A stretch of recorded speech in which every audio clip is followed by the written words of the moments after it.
And when you tell me not to talk about it and just to love everybody, as if my story doesn't matter, then I say you don't know my Jesus. There are 2 words in the Bible that are used to talk about. I would encourage you to do a Bible study on that. Look up those words. Look up what they mean. If we are truly people who believe that God wants justice in the world, that God wants the enemy of our souls defrocked, he wants everybody to see, look at what this lying Lucifer has to offer. If we really believe that, then we need to be able to see the way God sees. In the Old Testament, how did God treat the orphans and the widows? How are they supposed to be treated? Talk to me, Bob. Come on, Bible study. Come on. Compassion. So when we gleaned when we harvested the fields, yes? Were we supposed to harvest the fields all the way to the edges? No, why?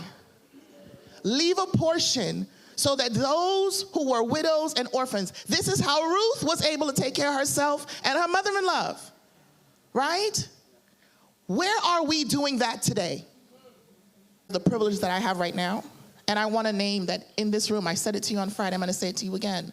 If what I just shared with you is news to you, I want you to talk to the Pacific Islander people, talk to the Aboriginal people, talk to people from Papua New Guinea, talk to the people from Latin America, from Africa, talk to us. If everybody in your particular context has the same story and you don't know about these experiences, talk to us. And I'm gonna say to y'all, those of y'all who real quiet, you know, you introverted people, and you don't want anybody to know your business. This is the reason why we're stuck in the way we're stuck, because we're not telling our stories. Please tell the stories. Go ahead, Jared. Thank you for sharing your story, and I find this is a very challenging space for me, because I have a very firm sense of justice. I hate injustice around me. But what I find challenging is the society that we live in, where there is a fight against injustice, but that fight against injustice is coming from a very interesting place. It's coming from something called intersectional theory, intersectionality.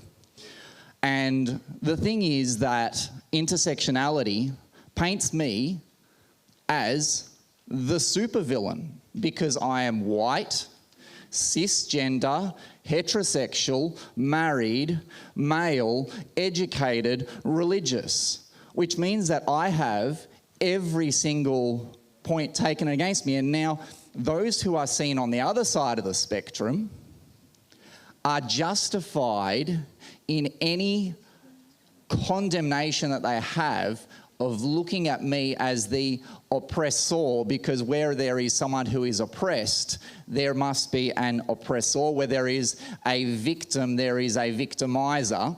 And in the world at the moment, in the society that we live in, I am seen as the supervillain. And so I find it incredibly hard working with what I see in society to be fighting against injustice, you know, where we don't have Martin Luther's anymore. We've got Malcolm X's.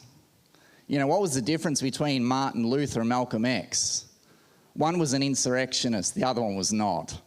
And so I struggle with this in the society that I live in, where I want to fight injustice. I want to stand up for the underprivileged, for those who are downtrodden. But I can't stand with the stuff that's going on around me, because it's wrong. So I appreciate and talking about your intersectionality, because what you just described was your intersectionality. You are a white, cis, het male. That's your intersectionality, right? The reason I grabbed the mic as quickly as I did was because I wanted to ask you to the way one-faceted. I'm holding Mike. I'm not in the middle.